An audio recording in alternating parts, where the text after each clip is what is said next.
सूर्य एवं बुध का बुधादित्य योग, पंच महापुरुष योगों में से एक प्रमुख योग जो बुध के साथ बनता है वो भद्र योग है। जब भी बुध चारों ही केंद्रों में से किसी भी केंद्र में उच्चस्थ या फिर स्वग्रही होंगे तो ये योग बनने वाला रहेगा। इसी के साथ शुक्र के रूपक में युति करते हुए बुध और शुक्र का लक्ष्मी नारायण योग भी बनाने वाले होते हैं। बुध जिस भी ग्रही व्यवस्था के साथ होंगे उसके गुण धर्म को अपनाएंगे। ये एक नैसर्गिक तथ्यात्मक और विवेचनात्मक स्थिति है।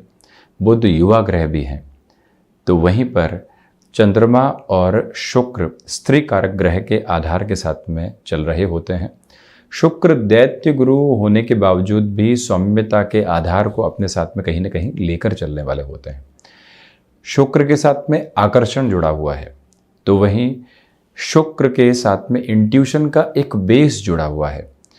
आज के साथ जीवन जीते हुए क्या क्या आकर्षित करने वाली स्थितियों को अपने साथ हासिल किया जा सकता है, कल पर इतना नहीं सोचना है, परसों को विजुअलाइज करते हुए चलना है। यानी कि एकदम नियर बाई अप्रोच और दूरस्थ से दूरस्थ स्थिति को अपने साथ में जोड़कर चलना, यह शुक्र का आधार है। परंतु मध्यम दृष्टि के साथ में वो प्रवृत्ति शुक्र की नहीं रहती। तो वहीं चंद्रमा द्रुतगामी ग्रह हैं। मन जिस तीव्रता से बदलता है उतना तीव्र आधार किसी और स्थिति का हो नहीं सकता। और इसी के साथ में जब मन किसी स्थिरता के साथ में होता है तो जीवन बहुत अलग, और मन जब अस्थिरता का शिकार होता है तो वहाँ से जो रिफ्लेक्शंस है उसमें एक नेगेटिविटी भी देखी जाती है। अब जब भी चंद्रमा बुध और शुक्र की युति किसी भी कुंडली के साथ में बन रही हो तो फलादेश के दृष्टिकोण से ये आधार क्या दर्शाता है, एक तो प्रमुख बात सामने ही रहती है, और दूसरा ये भी गौर करने लायक बात रहती है कि यहाँ पर कौन से ग्रह का बल श्रेष्ठता के साथ में है। पहली बात तो ये कि शुक्र को किसी विशेष ग्रह की दृष्टि की आवश्यकता नहीं, नैसर्गिक बल के साथ में शुक्र चलते हैं और फल भी देते हैं। परंतु चंद्रमा के साथ में दृष्टि निक्षेपण की आवश्यकता रहती है। बृहस्पति की दृष्टि हो, सूर्यदेव की दृष्टि हो, मंगल की दृष्टि हो। भले ही मंगल में अग्नि कारक तत्व की प्रधानता है, परंतु चंद्रमा को जब भी देखने वाले होंगे तो मन को एक सिरे के साथ में तीव्रता देने वाले हो जाते हैं और व्यक्ति लक्ष्य की ओर लगातार जाने वाला भी होता है। ये एक प्रक्रिया स्पष्ट तौर पर सामने नजर आती है। वहीं आप ये भी देखिएगा कि यहाँ पर जो हमने मिथुन लग्न की कुंडली का उदाहरण लिया है, अब बुध यहाँ लक्ष्मी नारायण भी निर्मित कर रहे हैं और कुछ हद तक भद्र भी निर्मित हो रहा है, परंतु बुध और चंद्रमा साथ में है। और जैसे ही बुध चंद्रमा साथ में हो गए और चंद्रमा शत्रु राशि स्थान में हो गए तो सबसे पहले मन यहाँ पर एक भयभीत करने वाली स्थिति में आ जाता है। मन स्थिरता के साथ में नहीं चल पाता। बुध के साथ में इंटेलेक्चुअल विजडम जुड़ी हुई है, चंद्रमा के साथ में मन का आधार जुड़ा हुआ है।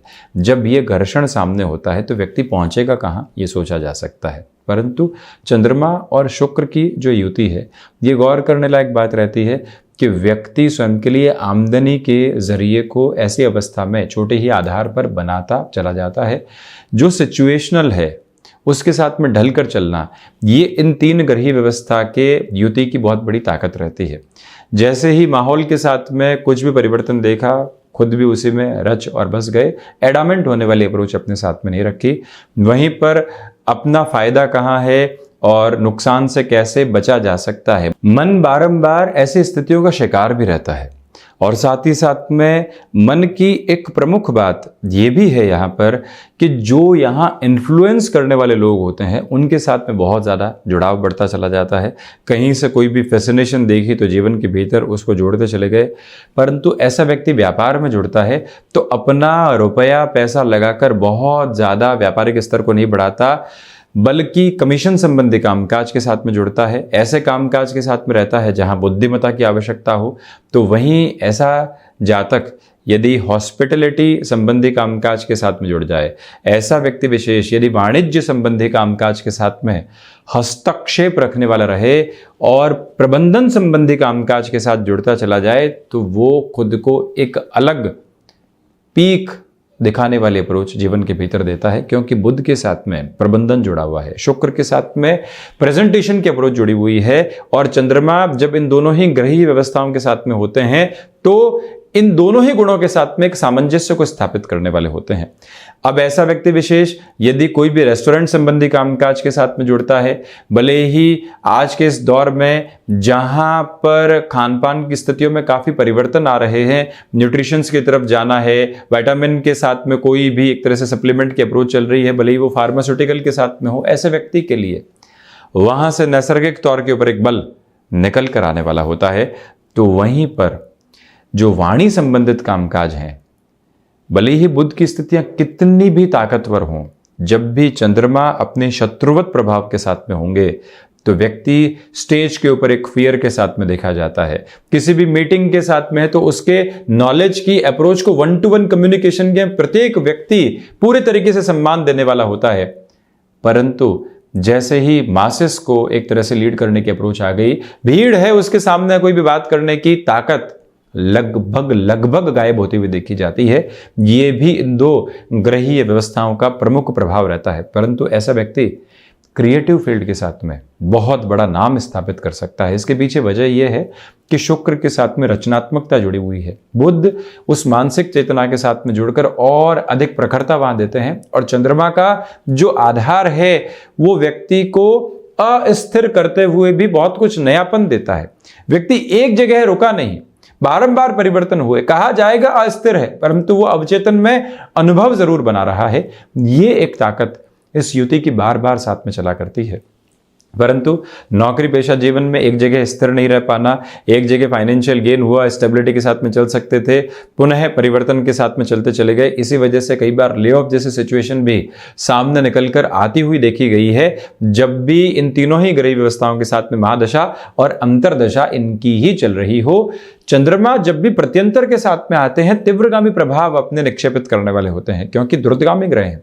इसी वजह से ये एक बात गौर करने की आवश्यकता रहती है। तो वहीं ऐसी ग्रहीय व्यवस्था के ऊपर यदि गुरु की दृष्टि हो, और ये तीन ग्रहीय व्यवस्थाओं का आधार यदि मकर राशि स्थान में बन रहा हो, बुध में बन रहा हो, कन्या में बन रहा हो, मकर कुंभ के साथ में बन रहा हो, तो ऐसी अवस्था के साथ में व्यक्ति कई बार डिप्रेशन की हदों तक भी जाता हुआ देखा गया है। एक बात मन में घर कर गई, डर समा गया, तो वो निकलता आसानी से नहीं है। इसी वजह से ऐसे व्यक्ति को चाहिए कि वो लगातार शिव उपासना और गणपति आराधना के साथ में जुड़ने वाला हो। पूर्णिमा व्रत ऐसे व्यक्ति के लिए कारगर आधार साबित होने वाला होता है, और जिस भी लेवल के साथ में हो वो अपने पेशेंस को चेक करता हुआ चले। मान लीजिए कि एक मोबाइल खरीदना है, अब एक फैसिनेशन आ गई कि कल ही खरीदना है, अब एंग्जाइटी है, वही मन को ये कहते हैं कि नहीं, एक बार रुकेंगे, 10 दिन बाद ये निर्णय लेने वाले होंगे। अब वो जो उद्वेलित करने वाली स्थिति उस समय पीक पर जाएगी, परंतु धीरे धीरे एक पेशेंस डेवलप होने वाली पोजीशन होगी। ऐसी अवस्था में ये जो युति का प्रभाव है वो धीरे धीरे सकारात्मकता की तरफ भी जाने वाला होता है। प्रथम भाव में जब भी ये युति बनेगी, गौर करने लायक बात यह रहती है कि व्यक्ति स्वयं के आत्मविश्वास के साथ बहुत बाद में जुड़ पाता है। कामकाजी जीवन के अंदर दूसरे लोगों के प्रभाव में बहुत रहता है, वो कैसे कार्य कर रहा है उसको अपनाते हैं। ये प्रक्रिया लगातार साथ में चलती है, परंतु ईश्वरीय अनुकंपा ऐसी रहती है कि आर्थिक वृद्धि साथ में जुड़ती चली जाती है, क्योंकि इन तीनों ही ग्रहों का जो बल है वो किसी अलग तरीके के तेज को प्रकट करने वाला नहीं होता। एकदम सौम्यता के साथ में, धीमेपन के साथ में परिवर्तन होते हैं। मन भले ही तीव्रगामी परिवर्तन के साथ हो, परंतु 10 से 15 बार जब कोई बात कही जाएगी तो उसके बाद में मन उसको पूरी तरीके से स्वीकार करेगा। ये एक विशेषता रहती है। द्वितीय भाव में जब भी ये युति बनेगी, नैसर्गिक तौर के ऊपर शुक्र लक्षाधिपति लिए हुए होंगे, लक्ष्मी नारायण भी रहेगा। वाणी संबंधित कामकाज के साथ में व्यक्ति अपने हस्तक्षेप को, अपने प्रभुत्व को एक अलग आधार के साथ स्थापित भी करता है, परंतु नकारात्मकता भी लगातार साथ जुड़ी रहने वाली होती है। ये सेकंड हाउस की प्रोबेबिलिटी साथ चला करती है। पारिवारिक जनों के साथ में शुक्र जब भी द्वितीय भाव में होते हैं, एक दूरी बनाते चले जाते हैं, रुपया पैसा बढ़ता है और एक डिटैचमेंट भी साथ साथ निकल कर आता है। ये प्रक्रिया बारंबार देखी गई है। पराक्रम में जब भी ये युति बनने वाली होगी, बुध नैसर्गिक तौर के ऊपर अपने फलाफल को देते हैं और शुक्र का आधार प्रेजेंटेशन संबंधी स्थितियों में चलता है। सरकारी तंत्र हो चाहे कोई भी प्राइवेट ऑर्गेनाइजेशन, ऐसा व्यक्ति अपने प्रभाव को बहुत अच्छे से स्थापित करता है, परंतु भाइयों के साथ संबंधों में कटुता लगातार बनी रहती है। यात्राओं से परहेज करने वाली स्थितियां बनती चली जाती है। तो वहीं चतुर्थ भाव में जहां कारकत्व चंद्रमा को प्राप्त है, एकमात्र ऐसा भाव जहां का कारकत्व चंद्रमा के साथ है, यहां यदि चंद्रमा बलाबल लिए हुए हों, यानी स्वराशि स्थान में हो, वृषभ में हो, यानी उच्चस्थ स्थितियों के साथ में हो, तो आप देखिए कि जो ऐसे व्यक्ति की लोकप्रियता होती है, कामकाज करने के साथ में जो उसकी आभा होती है, उसके उदाहरणों को जो जीवन भर याद रखना होता है, वो ताकत मिलती है। नेटिव प्लेस से दूरी के साथ में ही ऐसा व्यक्ति सफलता अर्जित कर पाता है। एक से दूसरे फ्लैट की तरफ जाना है, दूसरे से तीसरे किसी और आशियाने की तरफ जाना है, एक गाड़ी ली नहीं कि दूसरे की प्लानिंग करनी है। शुक्र ऐसी भोग विलासिता के आधार को देते हैं। इसी वजह से कई बार आर्थिक भार भी बढ़ता है और व्यक्ति एक रिग्रेट के साथ में भी अपनी लाइफ में चलता हुआ देखा गया है। पंचम में ये युति जब भी बनेगी तो यहाँ पर व्यक्ति विशेष अपने कामकाजी जीवन में एक अलग हस्तक्षेप को प्राप्त करने वाला होगा। स्मार्ट वर्किंग अप्रोच उसके साथ रहती है। शेयर मार्केट के साथ में जुड़ाव बहुत गहराई से निकल कर आता है। कम्युनिकेशन के साथ में एक अलग रिफ्लेक्शन उसकी ताकत बने रहते हैं। तो वहीं पर खान पान संबंधी कार्य में वो विराट सफलता हासिल करने वाला हो सकता है।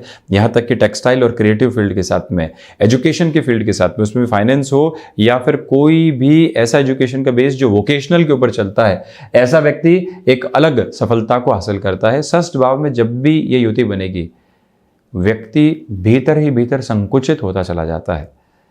कई बार हम अपनी ज़रूरत लोगों को महसूस नहीं करवा पाते क्योंकि हम खुद की ही ज़रूरत पूर्ण नहीं कर पाते अपने मानसिक स्तर पर, अपने ज्ञान के स्तर पर। इसी वजह से कई बार एक नकारात्मकता लगातार बनी रहती है। स्वास्थ्य संबंधी स्थितियों में विचलित करने वाले अनुभव कई बार बनते हैं। छोटे मोटे रोग के आधार जीवन में बारंबार निकल कर आते हैं। ऐसे में माँ दुर्गा की आराधना और उपासना के साथ में जुड़ना, महिषासुर मर्दिनी स्तोत्रम के पाठ के साथ में जुड़ना भी एक नैसर्गिक बल रहता है। तो वहीं शत्रु बारंबार सोच पर हावी होने वाले होते हैं। सप्तम में जब भी ये युति बनती है, एक नैसर्गिक बात यहाँ निकल कर ये आती है कि व्यक्ति गृहस्थ पक्ष के साथ में सामंजस्य बहुत मुश्किल से स्थापित कर पाता है। बिजनेस पार्टनरशिप में उसको प्रत्येक दिन यही लगता है कि हमारे लिए कोई न कोई षड्यंत्र रचा जा रहा है। जितनी मेहनत हम कर रहे हैं, अगला उसका 25% भी नहीं कर रहा है। ये नकारात्मकताएं रहती है। परंतु ईश्वरीय अनुकंपा ऐसी कि व्यक्ति को कामकाज के साथ में कोई न कोई आधार मिलता चला जाता है। एक कार्य पूर्ण हुआ, दूसरे के साथ में शुरुआत हुई, तीसरे की तरफ बढ़ना हुआ, ये प्रक्रियाएं रहती है। तो वहीं अष्टम में जब भी ये युति बनती है, व्यक्ति मानसिक तौर के ऊपर उतनी चेतना को अनुभव के साथ में लेकर नहीं चलता। कृतज्ञता के भाव उसके भीतर नहीं रहते। खर्चे आकस्मिक तौर पर निकल कर आते हैं। पारिवारिक जिम्मेदारियों का निर्वहन करते हुए खर्च भी करने, उनको सुनाना भी और संबंध भी खराब करना, ये अष्टम के शुक्र की प्रवृत्ति रहती है क्योंकि चंद्रमा और बुध भी साथ में है। विदेश संबंधी कार्यों के साथ में सरोकार बहुत बाद में जुड़ते हैं, परंतु जब जुड़ते हैं तो व्यक्ति को अलग स्थिरता देने वाले होते हैं। ऐसा व्यक्ति अपने हुनर के बूते भी जीवन के भीतर जाना जाता है। नवम में जब भी ये युति बनती है तो व्यक्ति भौतिकता के प्रति बहुत ज़्यादा आकृष्ट रहता है। यहाँ आध्यात्मिकता उसके साथ पनप नहीं पाती। हायर एजुकेशन करने के बावजूद भी वो कई बार इसी विग्रह के साथ में मन के साथ होता है कि क्यों ये निर्णय की तरफ गए, किसी और तरफ बढ़ा जा सकता था, कुछ और कर सकते थे, क्यों ये जो पोस्ट ग्रेजुएशन है, क्यों ये सुपर स्पेशलाइजेशन इस तरफ गए। ये समय आर्थिक तंत्र का था। ऐसी गफलतें उसके साथ रहती है। परंतु उत्तरोत्तर बलि केंद्र में जब भी युति बनेगी, व्यक्ति अपने प्रबंधन के गुण की वजह से मिनट मिनट को इस्तेमाल किस तरह से करना है उस वजह से जाना जाएगा। पिता के साथ संबंध ठीक ठाक रहते हैं, परंतु आजीविका के माध्यम उसको नए से नए सिरे के साथ मिलते चले जाते हैं। और वहीं एक समय तक नौकरी करने के बाद व्यापार उसको बहुत ज़्यादा लालायित करने वाला होता है। लाभ भाव में जब भी ये युति बनने वाली होगी, व्यक्ति स्वयं को प्रत्येक सिरे के लाभ के साथ में नहीं जोड़ पाता। कोई न कोई कमी, और वो भी मुख्य धारा की कमी, जीवन के भीतर रहती चली जाती है। ये एक एकादश भाव का बल यहाँ सामने रहता है। परंतु ऐसा व्यक्ति पैसिव इनकम सोर्स पर, इनकम से ज़्यादा इन्वेस्टमेंट पर बहुत ज़्यादा सोच अपनी रखने वाला होता है। दूसरों को सलाह देता हुआ कई बार स्वयं को भटकाव देता है और दूसरों के द्वारा जो सलाह मिलती है उससे बहुत ज़्यादा फैसिनेट भी होता है। द्वादश में जब भी युति बनेगी, खर्च करने की ताकत मिलती है, दान पुण्य की ताकत बहुत अच्छे से मिलती है। और वहीं जीवन किस तरह से प्रक्रियाधीन है, ये बारंबार सोच नैसर्गिक आधार पर उसको मिलने वाली होती है। ये ताकत द्वादश भाव के लक्ष्मी नारायण की, लक्षाधिपति की रहती है। परंतु चंद्रमा मन को स्थिरता नहीं देने वाले होते और साथ ही साथ मौसम संबंधी बीमारियां से जीवन बारंबार गिरता हुआ प्रतीत होता है। तो ये था चंद्रमा, बुध और शुक्र का युति संगत आधार, जिसकी चर्चा हमने की। हम ऐसी चर्चाओं के साथ निरंतर उपस्थित होते रहेंगे। धन्यवाद और कोटिशः आभार।